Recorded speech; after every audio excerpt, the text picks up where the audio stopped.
अब भारतीय जनता पार्टी का सारा फोकस, सारी ऊर्जा उसकी और उसका सारा प्रचार तंत्र आने वाले समय में वंशवाद की राजनीति के खिलाफ आपको लगता हुआ दिखेगा। भारतीय जनता पार्टी, आपको याद होगा जब नरेंद्र मोदी आए थे और मोदी युग शुरू हुआ था भाजपा के भीतर, वो केंद्र में आए प्रधानमंत्री के रूप में, तो उन्होंने एक नारा दिया था कांग्रेस मुक्त भारत। उस नारे पर बहुत आपत्तियां भी आई और फिर वो नारा सेकंड थॉट में बीजेपी को लगा कि हाँ ठीक है, ये नारा बहुत ठीक नहीं।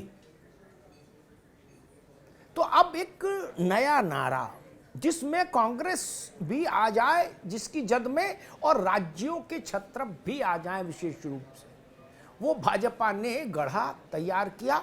और पिछले 1.5 साल से आप प्रधानमंत्री के सार्वजनिक वक्तव्यों को अगर सुन रहे हो तो आप देखेंगे वो इस मसले का जिक्र जरूर करते हैं और वो लगातार ये कह रहे हैं कि केंद्र और राज्यों के स्तर पर कई पार्टियां ऐसी हैं जो जनता के लिए नहीं, अपने परिवार के लिए काम करती हैं, अपने वंश के लिए काम करती हैं।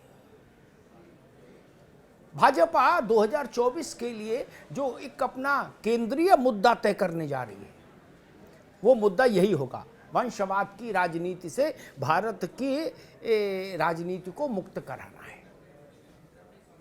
इसकी जद में समाजवादी पार्टी भी आ जाती है, इसकी जद में डीएमके आ जाती है आंध्र में, तमिलनाडु में, इसकी जद में तेलंगाना में केसीआर और उनका बेटा है, इसलिए वो भी आ जाते हैं, एनसीपी आ जाती है, शिवसेना में अभी ऑपरेशन हुई महाराष्ट्र में। और कांग्रेस वंशवाद का एक बड़ा मॉडल है भाजपा। तो भाजपा की अब नई लड़ाई, नया नारा वंशवाद के खिलाफ है। कल से तेलंगाना में भाजपा की जो राष्ट्रीय कार्यकारिणी की बैठक हो रही है, उसका भी मूल स्वर यही रहेगा। आप देखिएगा,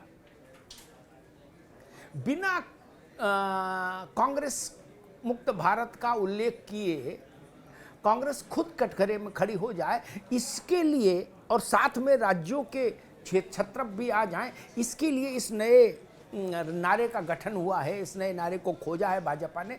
तो अब सारी लड़ाई वंशवाद के खिलाफ, और भाजपा का नया नारा होगा राष्ट्रवाद बनाम वंशवाद, राष्ट्रवाद वर्सेस वंशवाद।